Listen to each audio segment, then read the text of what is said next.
Hello guys, welcome to my new blog and সকলকে স্যাটাভাঙা সানডের শুভেচ্ছা। তো সকাল সকাল আমি ব্রাশ ট্রাশ করে একটা লেরো বিস্কুট আর মিঠুকে নিয়ে বসে পড়েছি চা খেতে।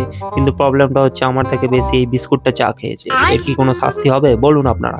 দেখো গাইস, আমি কিন্তু খুবই গরিব, তাই ওয়াশিং মেশিন না থাকায় আমার কাকাকেই ওয়াশিং মেশিন বানিয়ে দিয়েছি। এতে একটা ব্যাপার হলো, অল্প পয়সায় কাজও মিটে যায় আর কাজের কোনো হ্যাপাও থাকে না। ডক্টর আমাকে বলেছিল অজগর সাপের বিষ খুবই উপকারী স্কিনের জন্য, তাই আমি একটা অজগর সাপ মেরে তার বিষটা মুখে মাখছিলাম। স্যাটাভাঙা লাগছিল। বিষটা মাখার পরেই আমি চটপট করে স্নান টান সেরে রেডি হয়ে যাই এবং চলে যাই খেতে। খাওয়ার টেবিলে বসে দেখি স্যাটাভাঙা মাংসের ঝোল আর ভাত। ওফ, কি যে লাগলো খেতে, কি বলবো তোমাদের। কিছুক্ষণ রেস্ট নেওয়ার পর আমি স্যাটাভাঙা টিকটক স্টাইলে রেডি হয়ে যাই, কারণ যাবো আজকেও মলে। ট্যান টানা ট্যান। তারপরেই আমার বন্ধু গাড়ি নিয়ে চলে আসে এবং দুগ্গা দুগ্গা বলে বেরিয়ে পড়ি মলের উদ্দেশ্যে। আমরা চলে গিয়েছিলাম প্রথমে বাজার কলকাতা, স্যাটাভাঙা ব্লেজার দেখতে আর একটা প্যান্টও কেনার ছিল। কিন্তু সেখানে ঠিকঠাক পছন্দ না হওয়ায় আমরা বেরিয়ে পড়ি অন্য মলের উদ্দেশ্যে আর চলে এলাম মাছের বাজার, এই না মানে এম বাজারে।